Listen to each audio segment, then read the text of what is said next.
Alright, what's up, y'all? It's been a minute.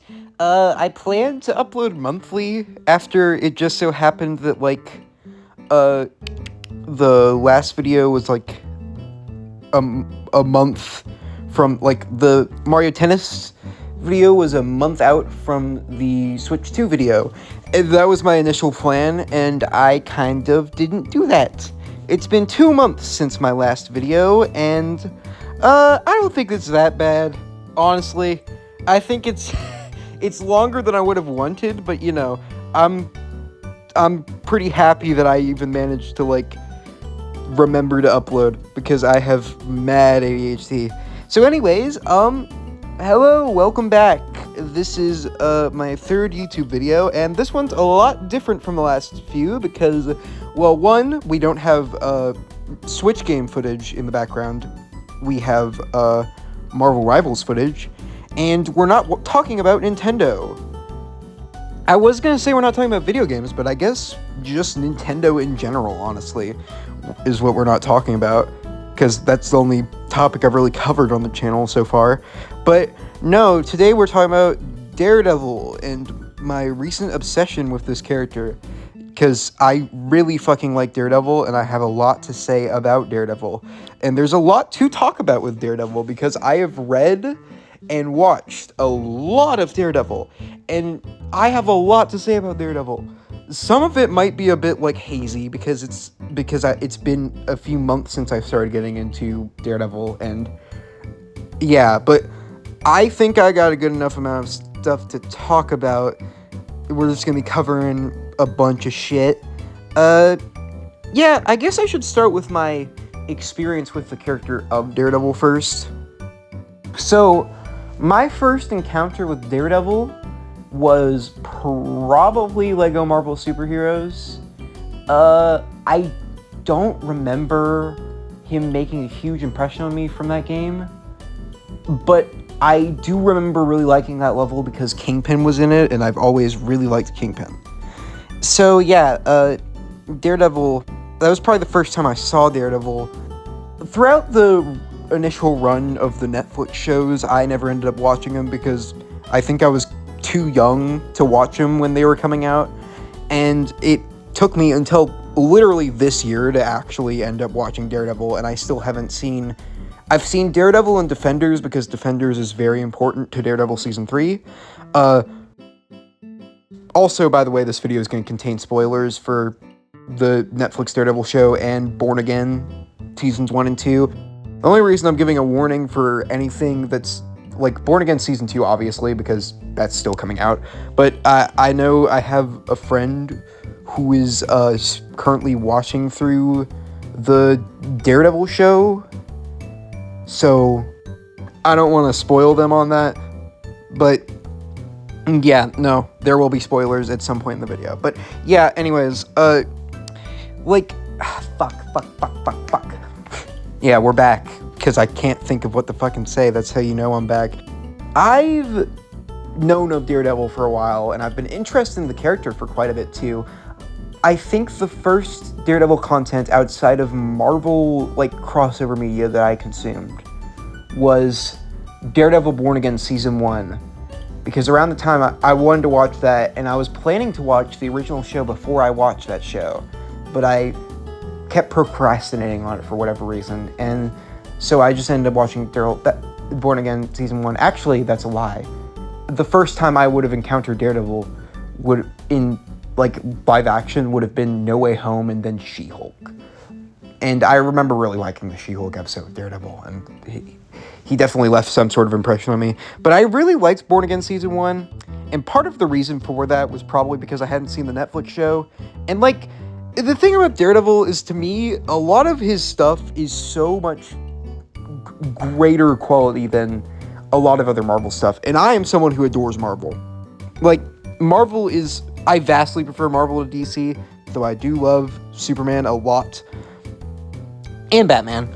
But I quite like DC, actually. But, Marvel, I just prefer vastly. I always have. And, my main three Marvel things are Spider-Man, X-Men, and now Daredevil. And, those three things just feel like they're so much higher. For me, I don't know. Daredevil feels like a lot of his writing is just oftentimes finds itself a lot being more consistently good than a lot of other Marvel properties, is the point I'm making. I'm not trying to sound pretentious here, but yeah, that's just my take. I don't know. I really liked Born Again Season 1, and I liked a lot of the character choices with Daredevil, with Matt. I found a lot of the moments in that series interesting. And yeah, ever since then, I didn't really do much involving Daredevil, weirdly enough, considering how much I liked it. I mean, I saw him in what's the name? Friendly Neighborhood Spider-Man. What a mouthful of a title, by the way. I didn't even say the full title. There's "your" at the beginning of it. But yeah, I started to really enjoy Daredevil's stuff because of Born Again Season 1, so I will always have a fondness for it. And then this year, I may have been the end of 2025, actually. End of 2025, beginning of 2026, I started watching the Netflix Daredevil show, and was loving that. And I ended up starting out reading Chip Zdarsky's run of Daredevil, and absolutely loved that. Then I went to, like, Mark Waid's as I kept watching the show, eventually finished the show. Before I finished the show, I think I was reading Bendis's run, and then I finished the show, ended up moving on to Soul's run, and then I'm blanking on the writer, and I'm really pissed off about this, because I like shouting out the writers, but hold on, I'm gonna look it up. Ed Brubaker. Oh my god, I'm so sorry that I forgot that. It's a miracle that I remember most of the writers, honestly. I ended up reading Brubaker's run, and then I went to Frank Miller's, and then after Frank Miller's run, I read his original run, then Man Without Fear, and then I read then Born Again. Then I read Daredevil Yellow, and then currently I'm reading Ann Nocenti's run. I think that's how you pronounce her name. I might be completely wrong about that, and I apologize if I am. But yeah, I also read Daredevil Cold Day in Hell after I read Soul's run, because that's also written by him, and that was really good. But we'll get into that. Okay, but yeah, that's overall my history with Daredevil currently, in terms of stuffs. But yeah, I don't know where to start. I don't know if I should start where, like, I started most recently with, like, season 1 of the show, but you know what? I think I'm going to start with Miller's original run. Which Miller's run is, like, where Daredevil really started to get, like, really good. Miller's run, like, defined a lot of elements of Daredevil. A lot of the elements that Miller's run introduced were, like, elements from Spider-Man comics, which is kind of funny, but like, Kingpin was introduced in, I think the Spider-Man No More, like that comic, which is a super iconic Spider-Man comic. And then Miller ended up taking him and introducing him to the Daredevil mythos, and now he's, like, the main villain Daredevil ends up facing off against. I think the first time Punisher appeared in a Daredevil comic was also in Miller's run, and, like, Miller introduced Elektra, and I think he introduced the Hand. I'm not 100% sure on if he was the one who introduced the Hand or if it was somebody else in an earlier run, but I know he introduced Elektra. So, yeah, he did a crazy amount for the character. The characters that he introduced in his run are like some of the most important characters in the entirety of Daredevil. Pretty much the entirety of the Netflix Daredevil show is based off of Miller's run. Like, his, with Man Without Fear, which is what the origin is based off of, then you got, like, the second season, which is kind of based off of a lot of the stuff he does with the Hand, and then the third season is based off of his Born Again storyline. And, like, it's very easy to see why Miller's run is considered, like, the defining Daredevil run, and it is probably, if you had to ask me where you should start with Daredevil comics, I would recommend Miller's run. I just think it's an incredible starting point, because it just shows you the most important Daredevil elements immediately while being extremely well written. He also does a lot of stuff with Bullseye, which I love. But The stuff he does with Elektra is wonderful. I quite like Elektra's introduction in his comics, and I like Elektra in general a lot. The Gang War storyline, like that original Gang War storyline with Fisk and Kingpin, that's the same guy, but with Kingpin is a really fun storyline. I love seeing Kingpin's beginnings with his dynamic with Daredevil, and I just quite like how well it manages to easily establish his dynamic with Fisk. But I think my favorite part of Miller's run is the stuff that it all involves Bullseye. Bullseye is one of my favorite villains in anything ever. It's just he's such a insane person. He's such a fucking crazy person, and I love it so much. He's always so entertaining. Such a fun villain. I just love everything about him, and Miller does a lot of really good stuff. Of course, Miller is the one that has Bullseye kill Elektra, and also, that's like the first time, as far as I know, that Matt deadass, like, attempts to kill somebody. Which Matt does a lot. The thing about Matt Murdock is that he has a no-kill rule, but also, he is a violent man. And he is constantly teetering on the line of, like, he's constantly gets very close to killing people, and has before. He has killed people and has attempted to kill people. A lot of the reason why he doesn't kill people has to do with his, like, Catholicism and, like, shit like that, but, like, he's constantly trying to, like, he has the devil in him, as the Netflix show put it, the Murdoch boys have the devil in them and stuff. It's very interesting. It's part of the reason why I love his character so much.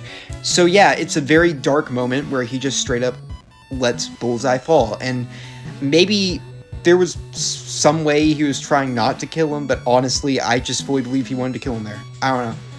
Yeah, it's a very, very, very good moment. I love that entire issue with Bullseye, where Bullseye kills Elektra, because that's like an extra long issue, and it mostly just follows Bullseye doing shit, and it's a blast. It's a really great issue of Daredevil. And then, of course, there's the final issue of Miller's original run.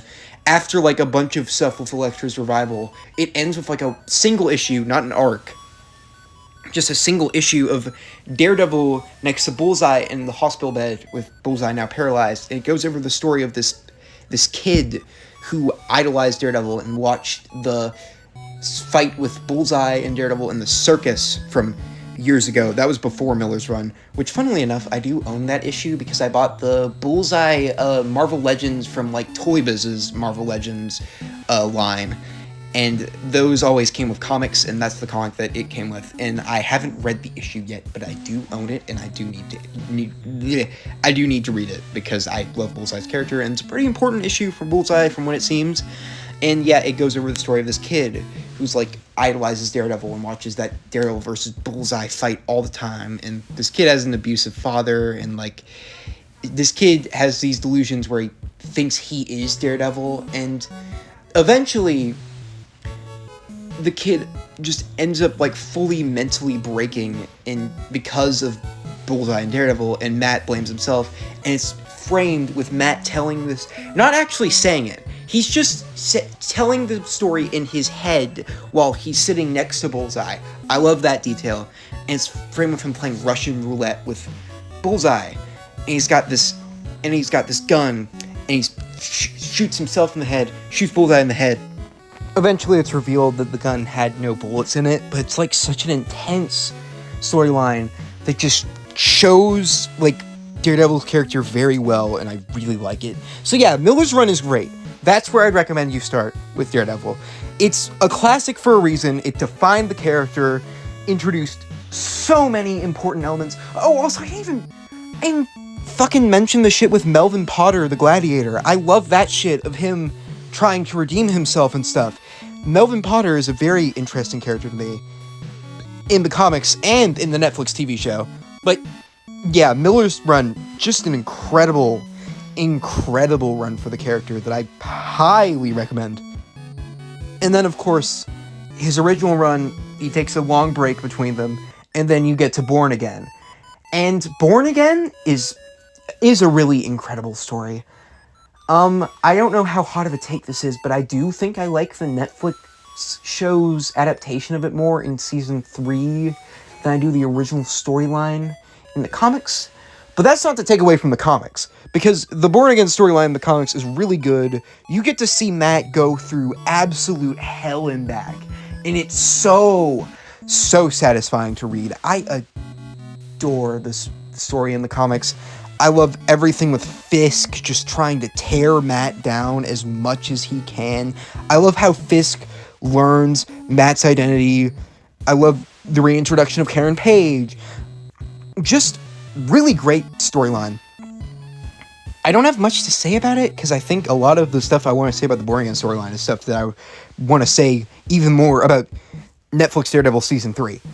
Because I think Netflix Daredevil Season 3 might just be, like, my favorite piece of comic book media, but, like, we're not there yet.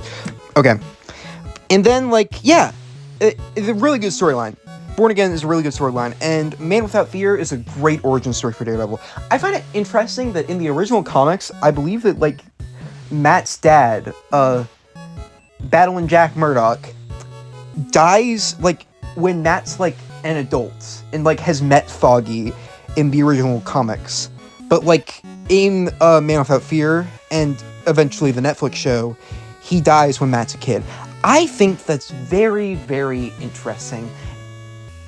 And I always wonder, like, why that was a choice they chose to change. Good God, that was a mouthful. But, yeah, no, it's just very interesting to me that they changed that. I don't know. I like it both ways. I find both ways very interesting, because I think,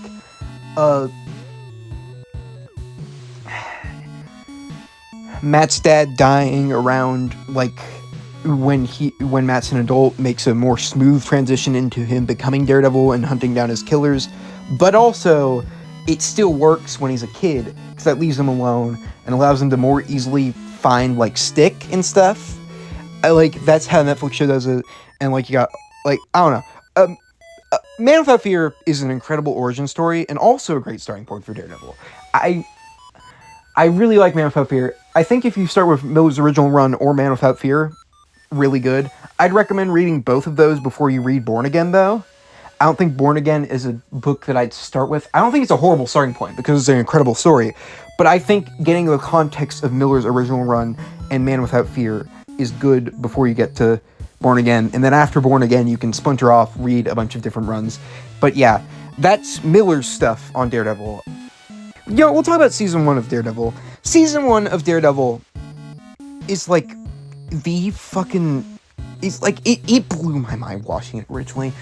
Every little detail in this show is so good. That first episode perfectly introduces you to Daredevil's character. It is an incredible first episode that tells you everything you need to know about the characters, and it's so good. Oh my god. And the way they build up to revealing Fisk, they, like, let you have a couple of episodes before Fisk is fully revealed. It's incredible. Fisk's presence in that season is fucking incredible. The way he develops and how it parallels to Matt is really, really, really good. I love how like, different but similar these characters are. Like, it feels like Matt, like, there's, like, parts of Fisk's, like, some of the worst parts of Fisk as a person you can see reflected in Matt. Like, both of their primal rage is just, the dichotomy is perfect. In my opinion, that's, like, the best comic book rivalry between a villain and a hero right there. Like, I don't know. I think they reflect each other so perfectly. I love it so much. And Season 1 is a great introduction to that. I love how, like, Nelson v. Murdoch is, like, the great... How have I not talked about Foggy yet? I love Foggy Nelson. Foggy Nelson, fucking fantastic character. He's so fun and so charming, and, like, he is the heart of Daredevil. Like, Foggy Nelson is a fucking wonderful character. I love you, Foggy. I love you, Foggy. Yeah, I just have to say that. I don't know how I have not mentioned Foggy yet. We love Foggy. But yeah, I quite love... Like, Nelson v. Murdoch is, like, the best episode of season 1 and one of the best episodes of the whole show. Including, like, Born Again and stuff. It's just such an incredible moment. The way seeing these characters, like, this argument, and seeing how they slowly come to understand each other while still, like, disagreeing and stuff. It's just such an emotional episode, too.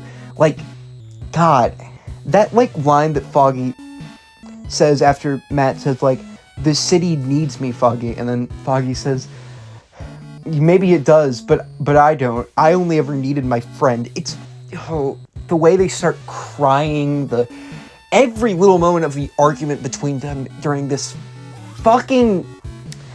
It's just one of the best episodes of the show. I adore that episode so much.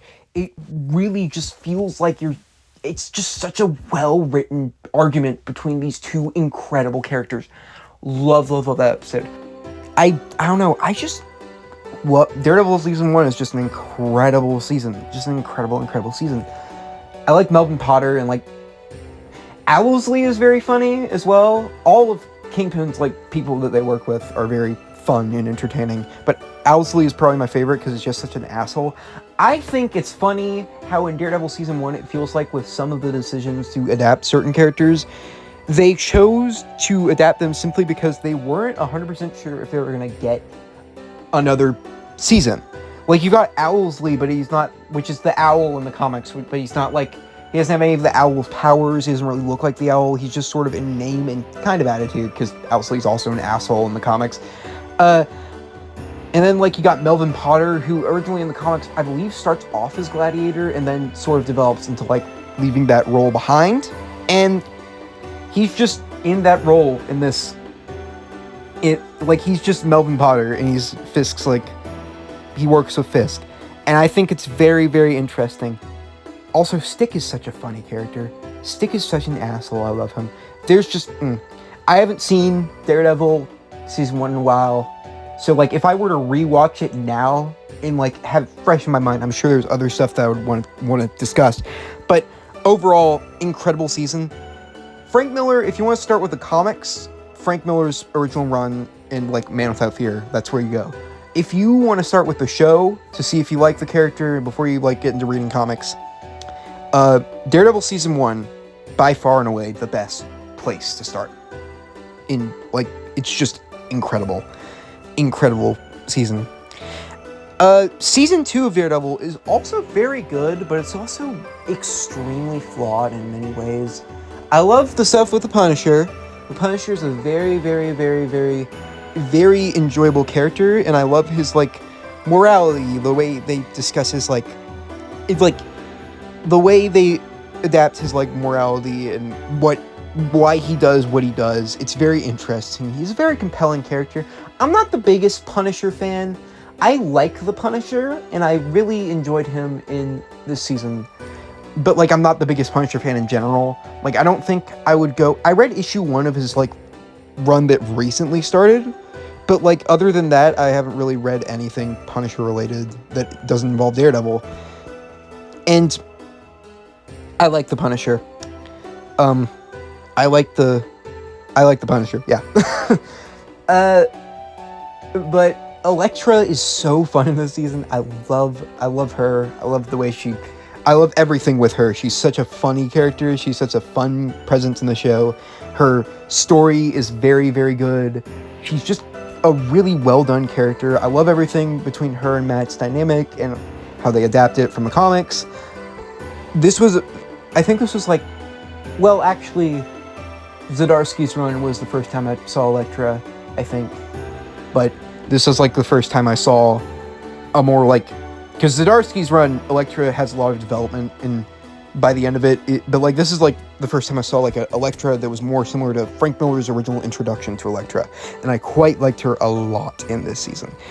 Also, Karen Page! Karen Page is great in both seasons. Oh my god, I'm forgetting to mention characters, and I'm getting mad at myself for it. Oh my god, how did I not mention Karen Page, and how did I not mention Foggy earlier? Karen Page is really great in Season 1. The fact she murdered Wesley that's such an intense and good scene. Wesley's also great. How did I not mention Wesley? That's such an intense scene, and it's just so well done. I love that scene. And Karen Page is also great in season 2. I'm not crazy about Karen and Matt as a couple, but I do like her and everything she gets with Frank, how she kind of sees where Frank's coming from more so than Matt does. I don't know. Also love Matt and Frank's dynamic, because Matt and Frank are like the way that they don't disagree with each other at first. They see no way where one can be right while they're also right. They see no like middle ground at all. But once Matt learns the reason why Frank does it, he just listens instead of arguing back. That's a really good scene. Like, I think Charlie Cox said like he got praised for his acting in that scene, and how he was crying during Frank's like telling of his backstory, and apparently it was just sweat coming out of like the eye holes of the mask, and I think that's really funny. But yeah, no, season 2 is very good. I think it's definitely way more flawed than season 1 and season 3 are. But yeah, no, I quite like season 2, and I think that I don't know, it's just a really great season. I don't know, I like it a lot. I'm gonna wait to talk about season 3 of the original show later, because I love season 3 of the original show, and I want to give it its own spotlight. Let's talk about Ann Nocenti's run next. I have not read much of this run. This is the run I started reading most recently, and I accidentally read the final arc of the run before I read any of the rest of the run.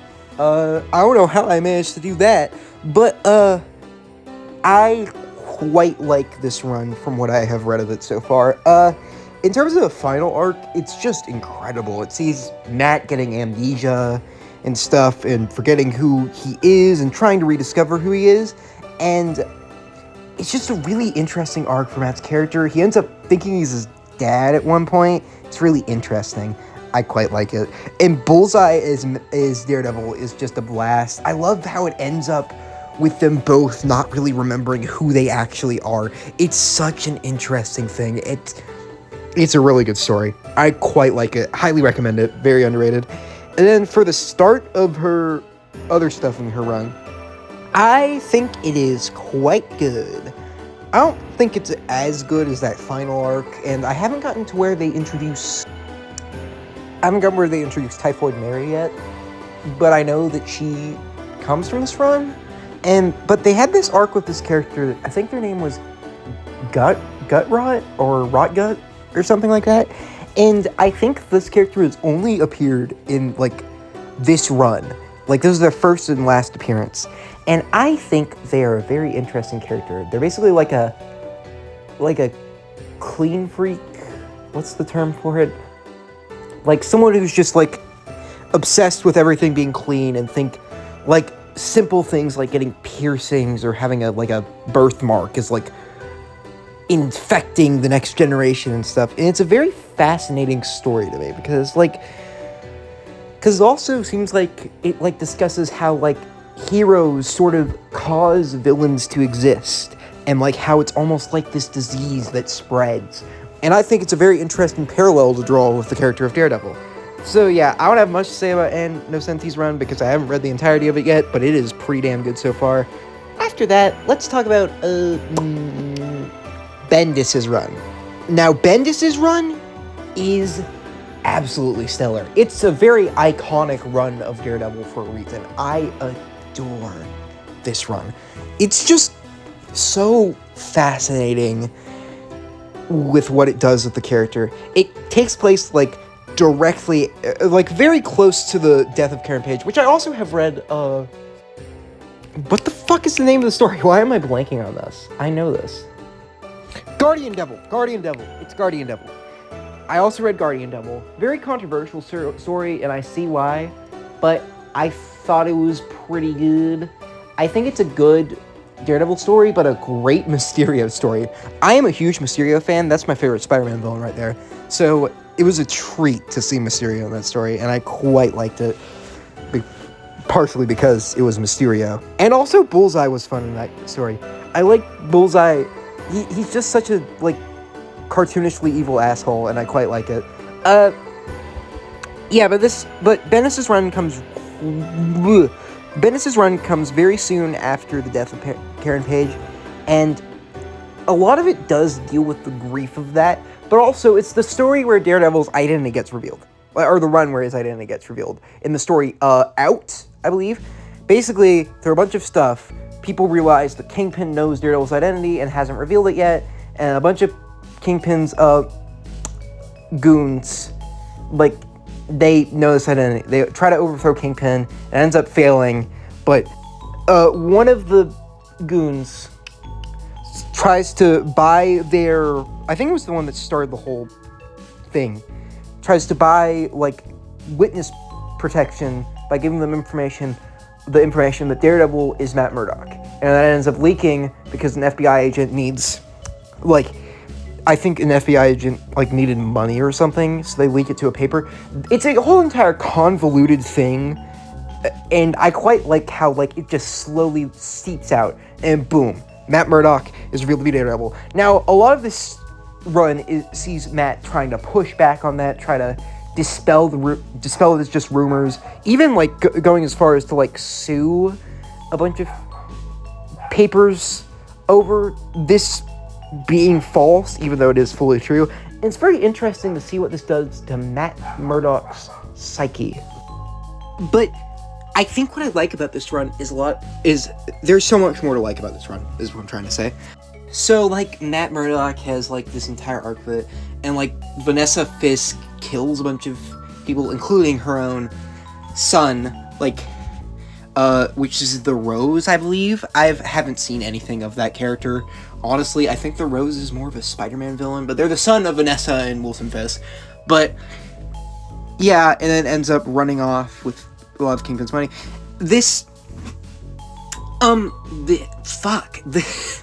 It's been a while since I've read Bendis' run, so I'm there are parts of it where I, like, blank, but I like the stuff with all the underworlds going on. That's something I like about Bendis' run. A lot of the stuff is, like, underworld stuff, like the underworld changing. Like, there's a point where, to fill the role of the Kingpin of New York City, the Owl people try to attempt to push the Owl to the forefront of becoming the Kingpin, but the Owl is just such a complete egotistical asshole. They just end up fucking the whole thing over, and it's like they're trying to, like, keep him from fucking it over, and, like, keep him from speaking, but, yeah, no, but, like, he ends up fucking it over because he's just an asshole and doesn't really have what it takes to be the Kingpin. But, yeah, no, I quite like that. And you got the return of Fisk, where he, like, manages to get himself back to the top, but then Daredevil stops him and stuff. But I think my favorite moment out of the run is this moment with Bullseye, where Milla, Matt's new partner, Bullseye is the person who's murdered both of Matt's partners. So Bullseye has broken into Matt and Milla's apartment, and is, like, threatening to kill Milla, and Matt is, like, fucking so pissed. He fucking, like, there's this big fight where it's like Matt's just, like, letting it all out on Bullseye, like, saying all this insane fucking shit that's, like, it's like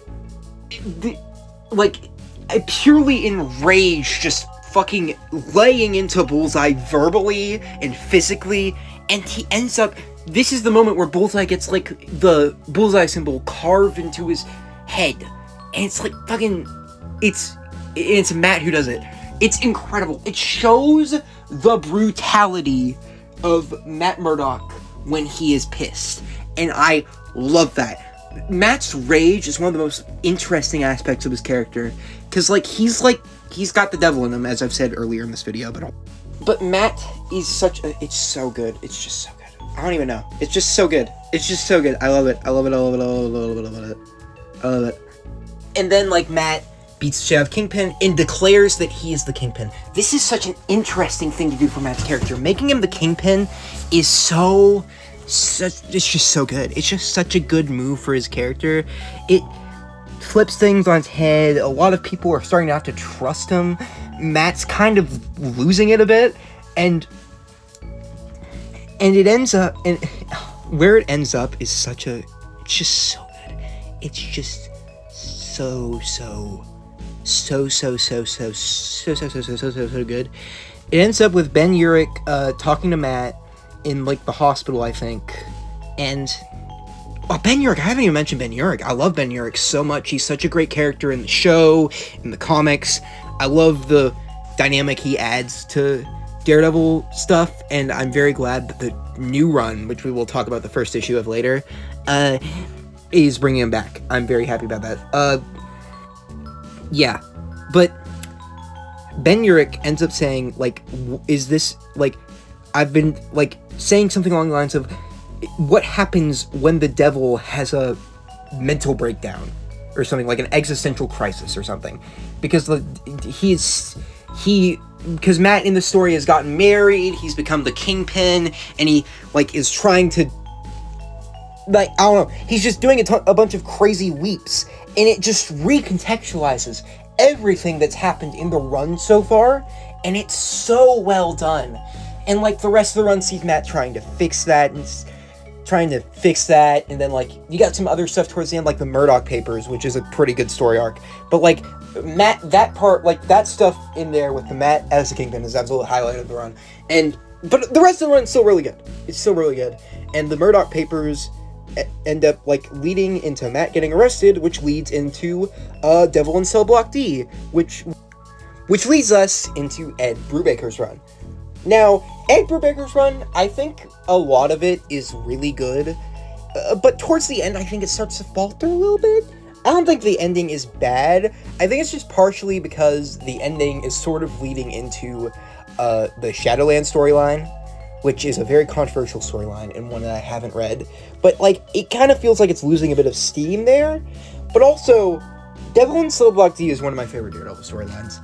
It's just so good. I love what it does with all the characters. It's like the Foggy getting, like, killed in quotes it's just such an emotional moment. I love how it starts off with Matt trying to keep his head low, try to get out, but once Foggy dies, he snaps. He doesn't care anymore, and he gets brutal and starts to fight a bunch of people, and Fisk gets in. He thinks Fisk is, like, the person who got ordered for Foggy to get killed, and it's not. I like that the Punisher goes to prison because he's intrigued, gets himself in jail because he's intrigued to see what Matt's doing in there and, like, try to help him a bit. I love that little team up with him and the Punisher where they both just sort of get Matt Murdock kidnapped by the Punisher, again in quotes, and, like, I don't know. I'm not summarizing the story very well. Again, it's been a while since I've read some of this stuff, but it's really good. It's a really good storyline that I absolutely love. And then the following stories are also very good. I love The Secret Life of Foggy Nelson. That was a really good issue explaining where Foggy's been and how he's trying to get back in contact with Matt. I love that Foggy's so worried about Matt and stuff. Foggy's, like, really good throughout Bendis and this run.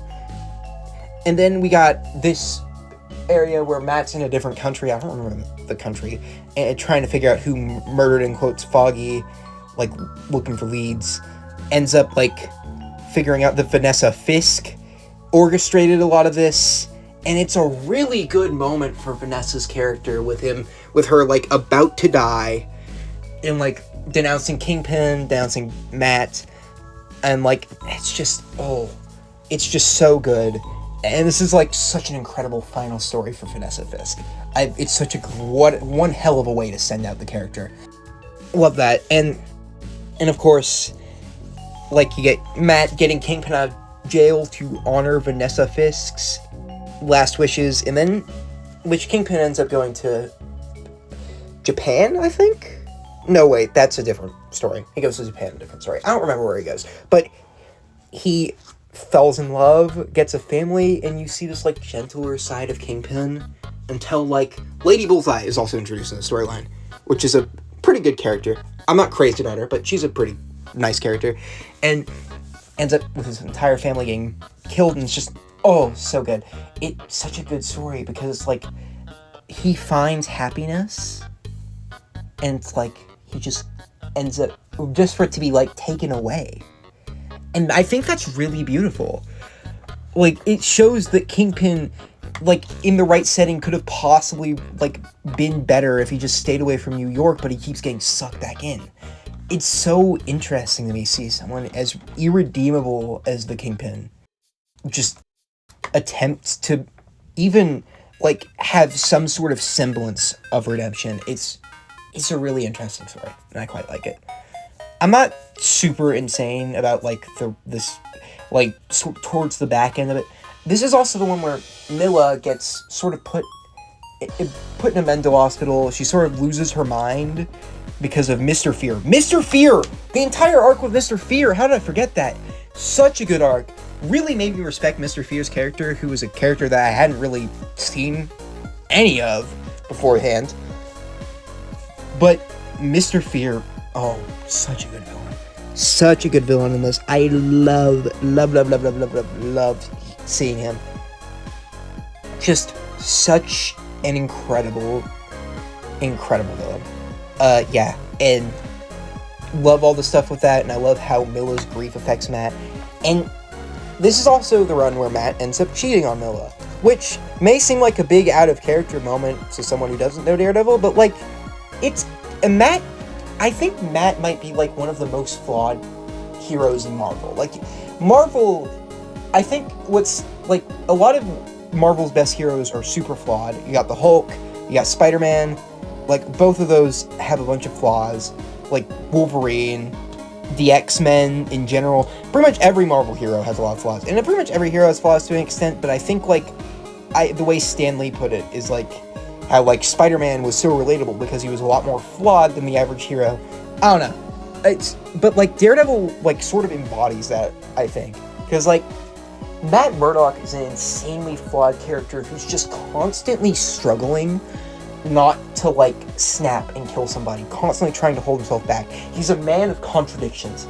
He's a lawyer that goes out and does vigilante justice, breaking the law. He's a Catholic, a devoted Catholic who dresses up as the devil. And, like, he's constantly falling to the darkest moments in his life just to have to rebuild himself back up. But he always gets back up because that's what his father taught him.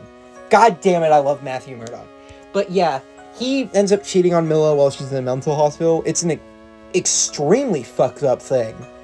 And, like, he regrets it immediately, but, like, also... No, there's no defending Matt on this. I just want to clarify. He's completely in the wrong. I really like the moment for his character. I don't know. I think I like when Matt fucks up majorly, because, I don't know. I think one of my favorite parts about Matt is how, like, completely, like, just, like, horrible he can be sometimes. I think there's, like, a quote in a comic where it's, like, Foggy says, like, Matt is, like, can be selfish, annoying, and just like, horrible. But, like, he's also the best, but he is also the most loving friend you could possibly find. And I really like that. Yeah, no. I like this run. I like Brubaker's run, but I don't know. I don't think it's as good as Bendis's run, but, like, I still think it's a pretty good run. And even though I've been saying it falls off towards the end, it's still good towards the end. I don't dislike it towards the end. It's just, it sort of isn't as good as the incredible start that was still in Somebody. Alright, I want to take a brief interlude to talk about Daredevil Yellow, because I didn't mention it earlier, and Daredevil Yellow is one of my favorite Daredevil stories. It's just such an incredible story for Matt. Fuck. I love Daredevil Yellow so much. It basically, the entire thing with this Marvel Color series is, like, it's the same writers every time. I'm blanking on the writer's name, and I shouldn't be, because they also wrote Superman for All Seasons, which is, like, one of my favorite Superman stories. I gotta make a video about Superman at some point. I don't know when that'll be. Who knows? But, like, it's something I probably should do at some point, because I love Superman also, but, like, Superman for All Seasons is one of my favorite Superman stories, so I should know their names. But, yeah, Tim Sale and Jeff Loeb, I think? I don't know, correct me if I'm wrong on that. But, yeah, it's like all 4 of these Marvel Color Series stories features characters grieving the loss of somebody. Like, I know Spider-Man Blue, a very iconic story. That one's the most iconic out of all of these, is about Spider-Man grieving Gwen Stacy. I think Captain America White is about Cap grieving Bucky. And there's also Hulk Gray, which I'm not sure about. But yeah, I haven't read Spider-Man Blue yet, but I do need to read that. And I also want to read the other 2 because these guys are just make good stories. But Daredevil Yellow is like one of my favorite Daredevil stories. It's so good. It's such a good miniseries. Because you get this, like, it's like going over the origins of Daredevil in, like, his early days as Daredevil while he's in, you know, the yellow suit. And all the stuff that goes on during that. And it's very, and when you're in these stories with Daredevil in the yellow suit, it's like all this, like, fun comic book wackiness. It feels like comic book wacky early day stuff. It's like, but it's just like backed with Matt Murdock narrating over all of it after Karen Page's death. And it's just, it just creates this beautiful melancholy vibe that I absolutely adore. Cause like you've got this like super fun, super, I don't know if I want to say campy, but it's like you've got this like Matt Murdock who's actually happy in contrasting with the present day Matt Murdock post Karen's death. And it's just so beautiful. But yeah, it's also a really fun story though, because of the fact that like it manages to be somber and sad whilst being a blast to read. I love this book. I love, like, it's just so good. Just read it. Read everything that I'm saying. I know I'm spoiling some of the books here, because some of the things I said are kind of just summaries of the books, which I'm sorry about. I'm trying not to do that. But yeah, no, read all of these, by the way. It's every one of them, even if I spoiled it, is worth a read. But yeah, no, Daredevil Yellow is incredible. I also want to quickly mention Cold Day in Hell, because Cold Day in Hell is also really fucking great. I adore Cold Day in Hell. An incredible, like, Old Man Logan, Dark Knight Returns type story for Daredevil. It's just really good. Like, Bullseye is really good in it, and, like, I love all the stuff with Matt and how he's almost, like, grieving Fisk because he let Punisher kill Fisk and stuff. I don't want to say too much about it. It's only 3 issues, so it's fairly short. I recommend just go ahead and reading it. But yeah, Mark Waid's run is the next one I want to talk about, which Mark Waid's run's very interesting because it's a very different type of run tonally from all the other Daredevil runs that I have read. Mark Waid's run, it's like my second favorite Daredevil run. I'll say that right now. We'll talk about my favorite later, but Mark Waid's run is fucking incredible because it manages to represent Matt's internal, like, depression and his internal struggles in such a different way. Because in this story, if you look at it from a very, very surface level, Matt's happy in this. He's joyful. He's, like, running around making jokes and stuff. He's at his, like, most happy in this, but when you look deeper, he's just faking it. He's fake. His entire philosophy throughout this story is fake it till he makes it. But, like, it's not entirely working, and throughout this story, you see Matt struggle with that, and, like, it's fascinating to read when you look deeper into it. I also think it has one of my favorite openings to, like, a Daredevil, like, a first issue of any comic ever, because, like, that opening with, like, the little fight with the Spot and stuff was just such a blast to read, and immediately, like, hooked me. It was great. I think I've heard this series described as, like, more swashbuckly than a lot of other stuff, and I completely agree with that. It's just got that vibe to it. I also love Kirsten McDuffie and Foggy Nelson are, like, Kirsten's his love interest throughout this, and she's, like, one of, if not the best Daredevil love interest, other than Elektra, of course. But I love her. She's just such a fun presence throughout the comic. And you also got Foggy, which is great. This is probably, like, my favorite stuff with Foggy throughout any Daredevil comic, honestly. And he's just a blast.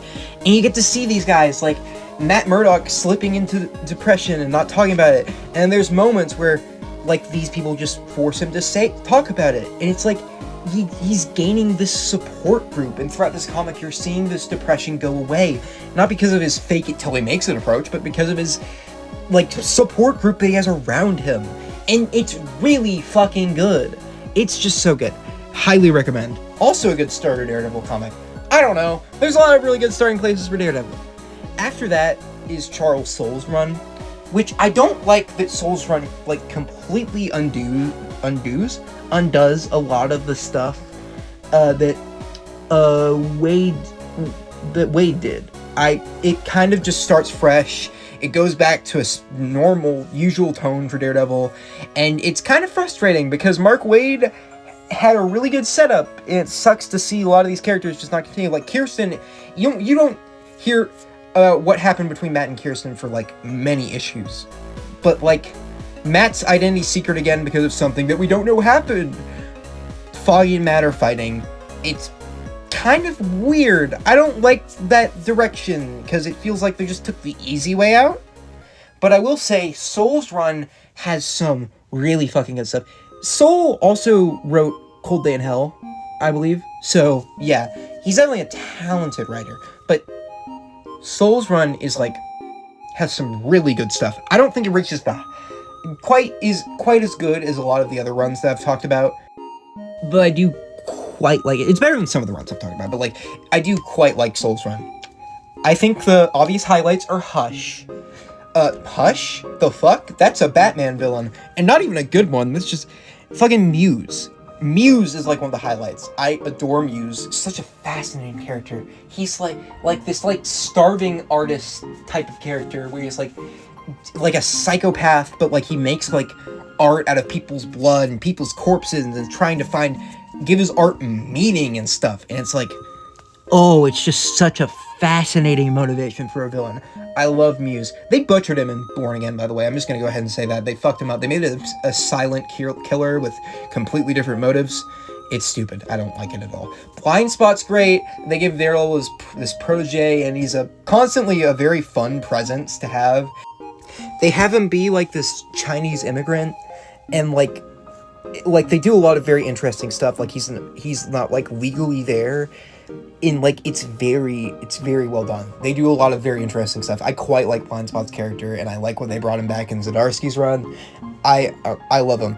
This is also the start of, like, the Mayor Fisk storyline, which Born Again, you might know from Born Again. Yeah, and, like, the Mayor Fisk stuff is just, like, it's really good. I quite like that entire thing. I don't know. I think it's just a really, really good step for Kingpin's character.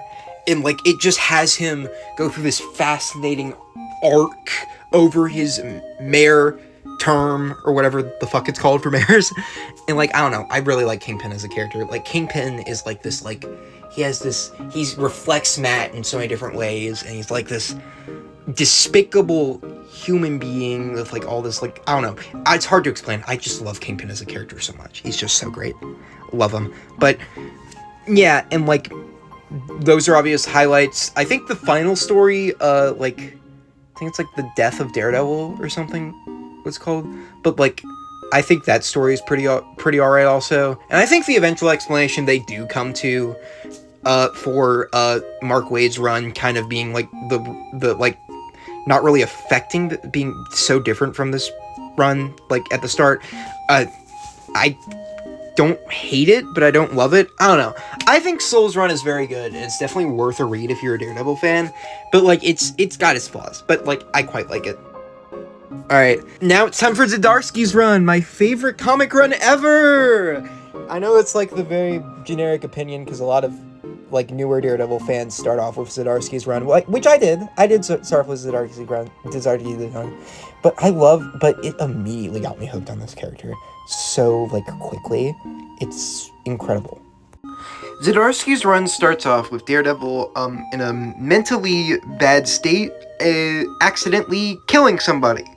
And it's the grief that follows Matt throughout this run is so good. The way it, like, breaks him down to accidentally kill, this person. He goes through this denial, is this insane denial of this, and, like, it causes him to be more violent, be less organized, and he's going through this, like, I don't know, it's just so interesting to watch this man, like, break down completely until eventually the GOAT, Spider-Man, comes in and fucking tells Matt that he has to stop being Daredevil because he's gonna end up getting someone hurt and killing more people. And Matt, like, agrees. And, like, throughout this, and then for a while, you're just watching Matt Murdock, which is also interesting. I think it manages to stay compelling throughout the entire run. Because while you got this, you also got a bunch of Mayor Fisk stuff going on in the background. You see Fisk sort of stop wanting to be mayor because he wants to be, like, to, like, further his crime empire and sort of just want to be the mayor, but, like, also he's still, like, doing it in this fucked up way. It's very compelling. And, like, throughout this, you see, like, Matt slowly regrow himself into becoming Daredevil again, and it's so compelling. And the moment when he finally becomes Daredevil again, when the entire city of Hell's Kitchen is under attack, or not city, I guess, it's, like, more so just an area of New York, but when the entirety of Hell's Kitchen is under attack, he puts the mask back on and fights not one last time, I guess, I don't know, he fights his Daredevil once again, alongside Fisk, which is also very compelling, but yeah, and then he ends up turning himself in and going to jail. Because he thinks it's the right thing to do for him to go to prison and pay for his crimes. He needs to set a precedent that if heroes fuck up, there will be consequences. Spider-Man ends up confronting him again, and then Matt tells him, I'm sending myself to prison, so just back off. And then, like, you get this really beautiful moment. I haven't even mentioned this. Okay, I gotta talk about that afterwards. You get this beautiful moment with Spider-Man again, and which we'll talk about Spider-Man and Daredevil's dynamic after, because I realized that I haven't even talked about that. That's like my favorite dynamic in comics. But yeah, Matt just, like, ends up, like, turning himself in, and he, like, there's, like, this arc where he's in prison again, like in Devil in Cell Block D, but it's like, I don't know, he's just doing he's, like, just trying to stay in prison, serving his time, and while this is going on outside, you've got Elektra becoming Daredevil, which Elektra also helped him, like, Elektra helped him re-become Daredevil, and, like, Elektra becomes Daredevil herself to prove herself to Matt, to prove that she won't kill, so she can help him with something, which we'll see in a later Zdarsky arc. But yeah, and it's a really good development for Elektra, in my opinion, to have her sort of begrudgingly become Daredevil to prove something to Matt, until eventually growing into the role and growing to care about Hell's Kitchen. I think it's a very interesting arc for Elektra, and I quite like it a lot. And eventually, you got this big blowout with Bullseye. I love it. Bullseye gets gets, like, a angel that tells him to kill everyone, and he starts killing everyone. There's a bunch of Bullseye clones running around. It's such a blast to read Bullseye in this.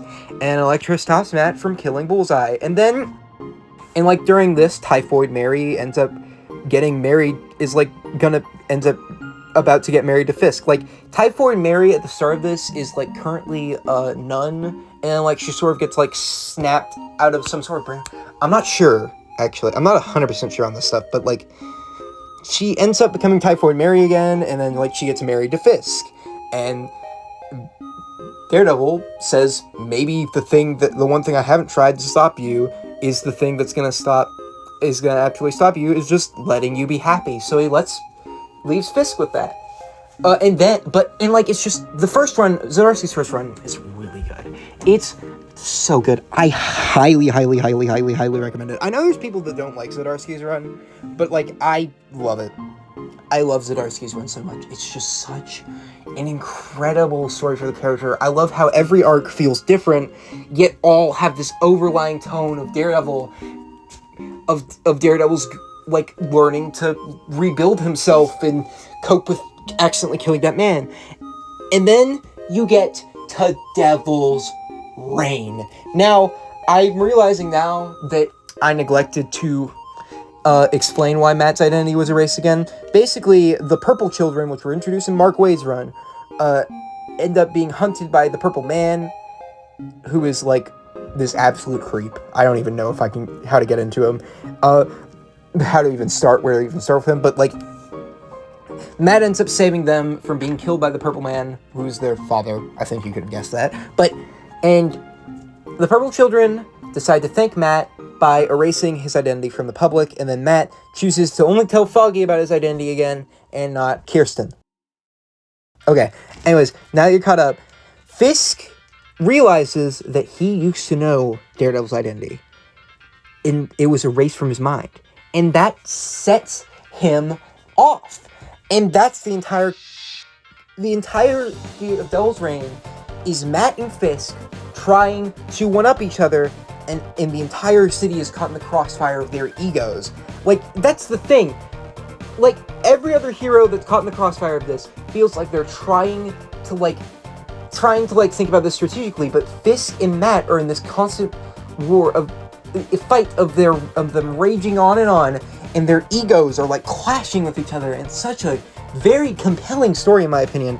Ends with Matt almost killing Kingpin, and like, there's a part of it where like, there's multiple parts of it that I can't even talk about because I haven't even brought up characters, and I can't, like, I have to stop myself from bringing stuff up now, because like, we're at the point where the video's already over an hour long, and if I bring up more stuff, I'm just gonna, like, it's just gonna be way too long.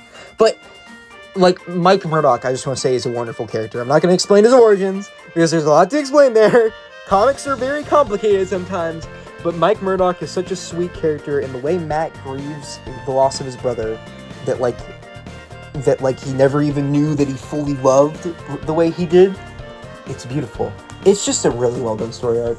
I love it for a lot of other characters, but I think the clashing of Fisk and Murdock, and how the city gets caught in the crossfire of their, like, raging war is good. It's really good. And then you got Zdarsky's second run, and I quite like Zdarsky's second run a lot as well. It's like the Red Fist saga, and it's where you see Matt leaving New York and sort of breaking out a bunch of criminals, and like giving them a chance to oh my god, I'm blanking.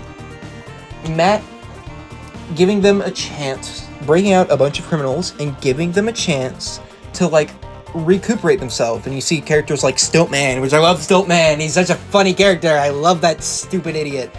But you got a bunch of characters like Stiltman, and I think Bullet is one of them, I believe. And like, there's a symbiote character that don't even remember the name of. But yeah, and like, you have to see these characters trying to redeem themselves. Officer Cole! I didn't mention Officer Cole! How did I not mention Officer Cole? Officer Cole's a great character that was introduced in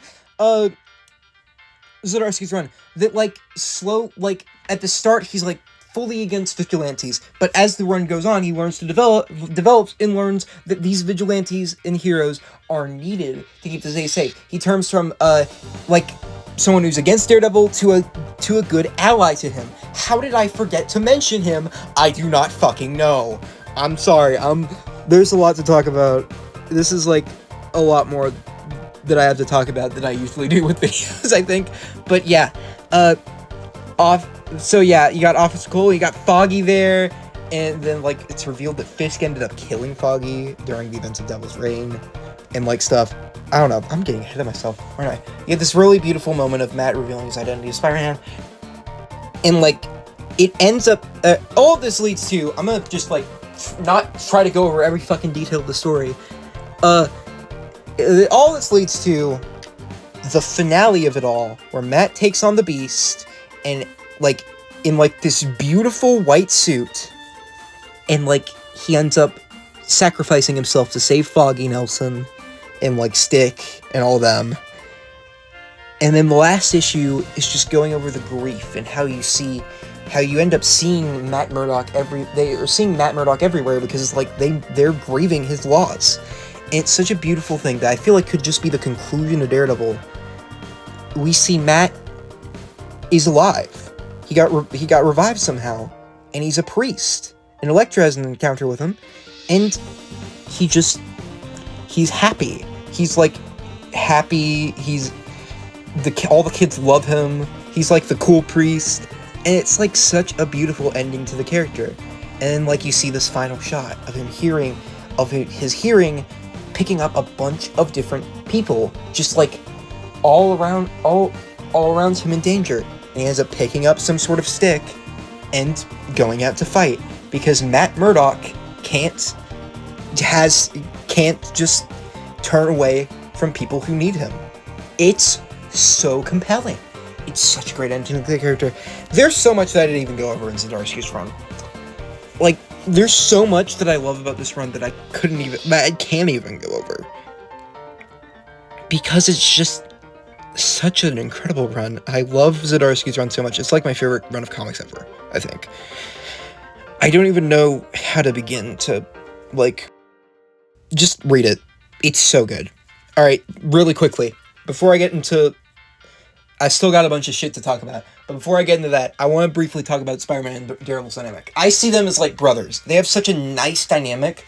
Like, they bounce off each other so well. They both help each other when they need help. Like, in Zdarsky's run, Spider-Man's helping Matt, and it's so well done. And, like, you got, like, Soul's run with this, like, big casino sort of with a bunch of casino-y stuff. With Matt and Spider-Man teaming up, and you got all this really fun banter between them. Mark Waid also has that. They also have a crossover story with the Punisher. I love how they bounce off each other. I love Spider-Man's, like, quippy personality bouncing off of Matt, and, like, they just carry about each other so much, and they're such a nice brotherly dynamic, and I love it. Like, it's just fun. I had to bring that up. Okay, now I want to talk about Daredevil Born Again. Season 1. I don't remember much of it because it's been a year since I've seen it. But I like a lot of aspects of it. I think in particular the aspect that I want to highlight the most is like this scene with Matt where he's like interrogating Bullseye, or like in like trying to get information out of Bullseye.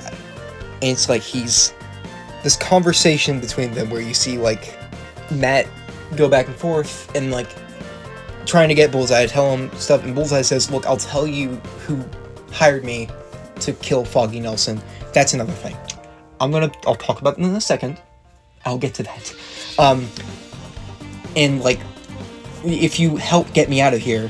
And Matt is just like, he's not giving this man, Bullseye, any mercy. He's completely enraged. He sees him as an animal. And those are animals, and Bullseye says, those are animals out there, counselor. That's the fucking jungle, and you see me as an animal, you know, in another life. And then Bullseye says, in another life, you'd be defending me, because that's what good men do, defend their worst enemies. And Matt snaps, bashes his head against the table, boom. That's such a perfect summarization of why I love Bullseye and Matt's dynamic. I think Matt Murdock, in many ways, like, there's this weird level of respect that Fisk and Matt have for each other, right? It's part of the reason why I love those characters so much. Their dynamic so much. They have this weird level of respect between them. Like, one can't exist without the other almost, and it's very interesting. But with Bullseye, Matt almost sees him as this, like, fucking animal. It kind of sees him as this animal, almost, where it's like this, like, untamable beast that's, like, completely irredeemable. But he can't bring himself to kill him. Now, this is more so for comic Daredevil and Bullseye, but I also think it applies to the MCU Daredevil and Bullseye a good amount. But yeah, I just really like that dynamic between them. But Bullseye... So yeah, Born Again Season 1 is very flawed. I think I still like it, but it's just... I don't know. Killing off Foggy is just such a weird decision. On one hand, it feels like there's a big part of the show's soul that's missing when you don't have Foggy. Like, Foggy is just such an important and incredible character, and was like the heart of the show. And it really hurts the show at times to not have him there. But I also really like what they do with Matt and Karen's grief. It's just so... the ways they show their grief and the ways they use Foggy Nelson's death to push these characters is stuff that I quite like, especially in Season 2. In particular, in Season 2 is great. But also, I'm still very mixed on that aspect of it.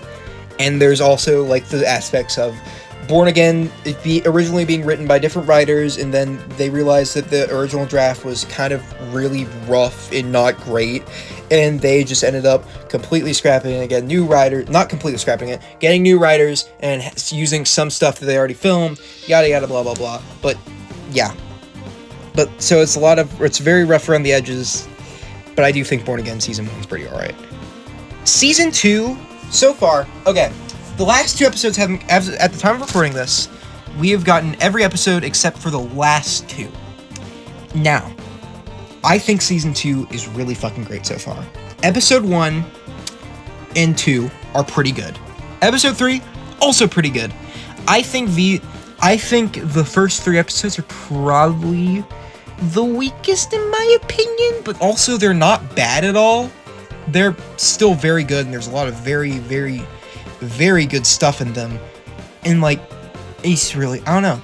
I like, episode 4, like, oh shit, that's where shit, okay.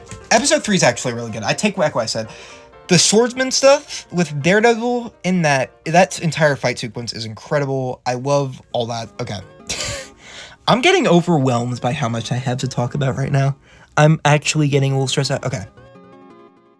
And episode 4 is where things get really compelling with Bullseye's character and how he's trying to redeem himself by killing Vanessa Fisk, just like a soul for a soul or something, and like to balance the scales, as he puts it.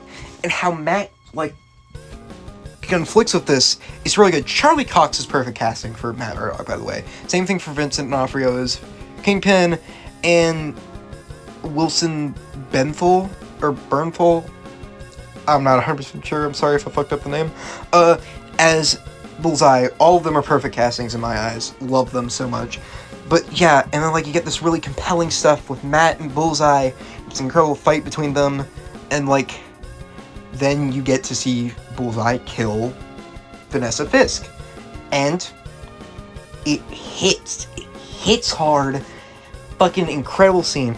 And in the next episode, you see Vanessa, she's kind of recovering, but Fisk is, and you see the side of Fisk that's, so gentle and so caring. You've never seen this side of him before, and it's so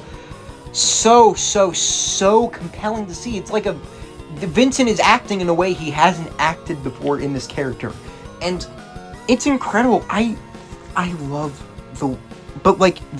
and also throughout this, you're seeing Matt Murdock trying to save Bullseye, and trying to make up for in season 1 where he threw out Bullseye off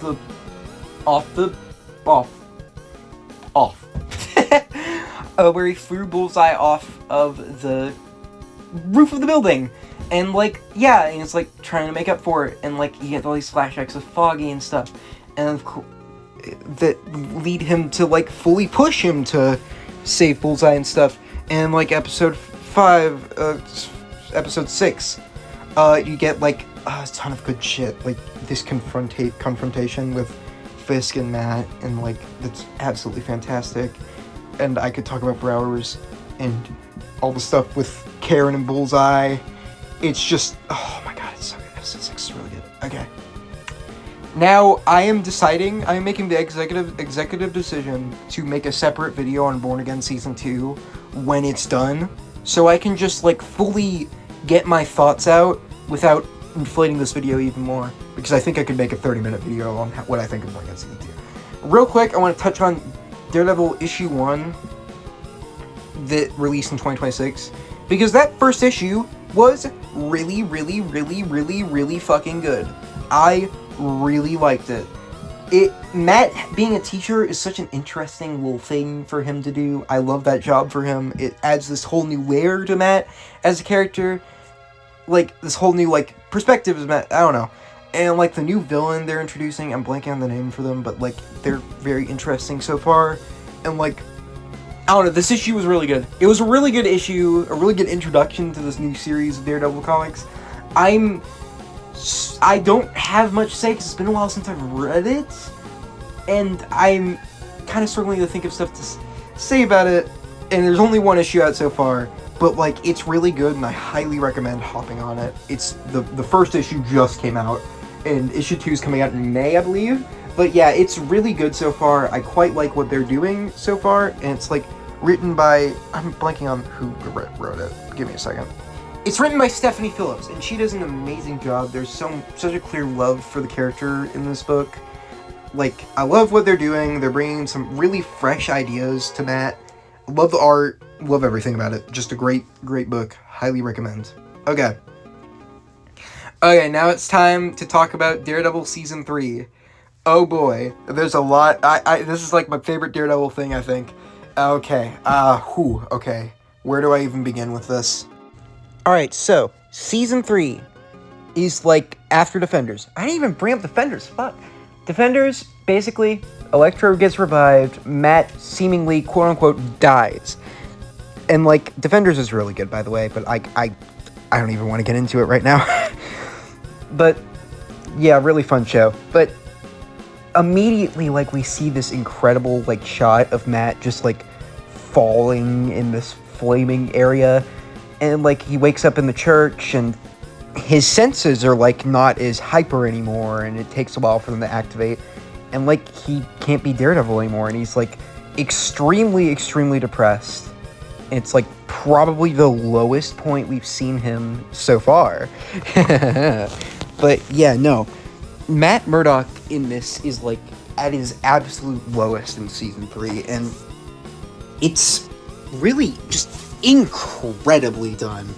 Like, I fucking adore Season 3. It's, like, probably my favorite, like, it might be my favorite, like, piece of, like, like, my favorite TV show ever, Season 3 of Daredevil. It's just so good. Like, Matt's character arc throughout this is just beautifully done. Like, he just, the way he keeps seeping deeper and deeper and deeper and deeper into darkness as the dark evil side of him starts to take control of him as he loses his because Matt Murdock isn't really there anymore. He's just Daredevil now, and when that's all Matt has, he's not, like, he's a very dangerous person, and it's just so beautifully done. And Fisk's rise to power is also insanely well done. Everything with Fisk in this season is also just so incredible. Fisk, like, wonderful character. Wonderfully done. Like, the way he manages to slowly but surely take over the FBI through just, like, all these games that he's playing until this area that was supposed to be like a prison to him, it just becomes a really, really fucking nice home. He, like, just the arc that Wilson Fisk goes on is just so good. Like, this, or just him regaining power, and the way Matt's haunted by Fisk and stuff, it's beautiful. The way Matt tries to kill himself by getting into a fight is incredible. Karen Page in this season is incredible. Her backstory episode is just so well done. It just really just gives you a whole new understanding of her character, and how it explores how her killing Wesley has affected her mind, and how pissed off Fisk gets when he learns that Karen kills Wesley. It's just so incredible.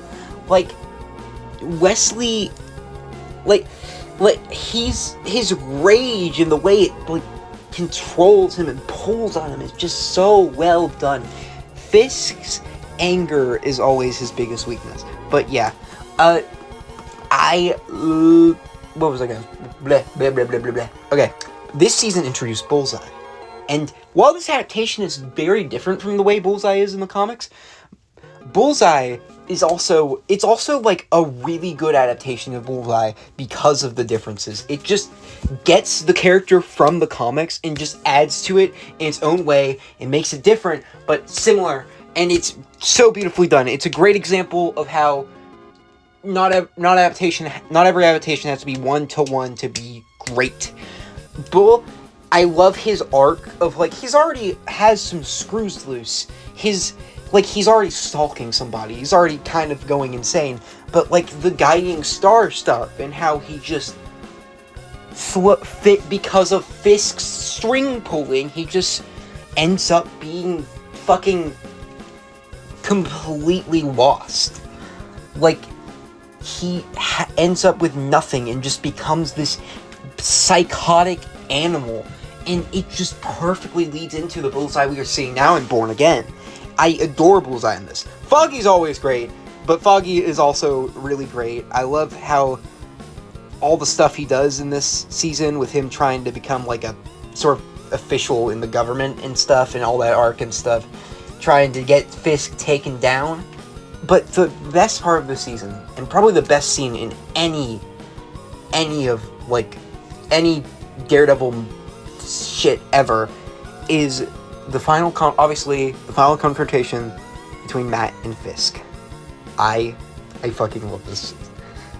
That fight, it's so guttural and visceral. These two men overcome with all their anger and rage, just fighting each other. It's brutal and well done.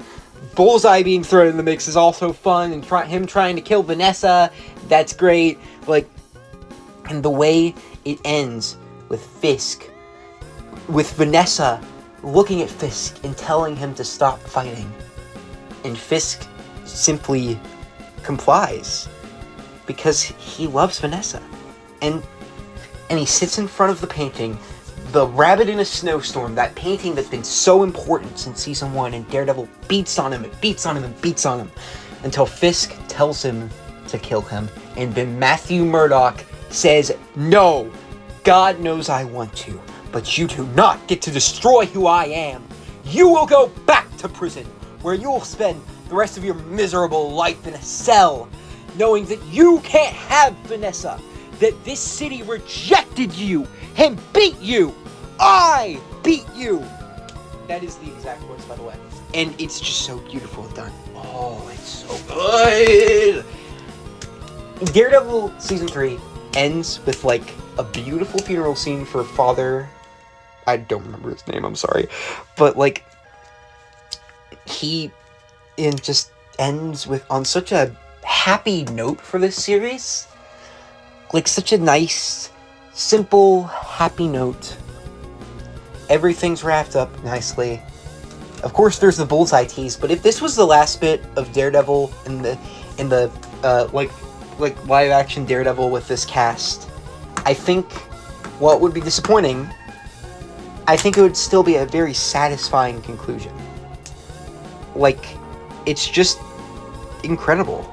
And understands the character well, and I fucking love it. I don't know.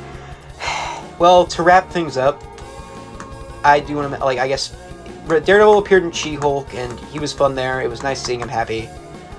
Fisk appeared in Hawkeye and Echo, and in both those, he's pretty great in my opinion. And then we got, like, a bunch of different shit that, like, Marvel Rivals Daredevil is really fun. You saw footage of him earlier. Yeah.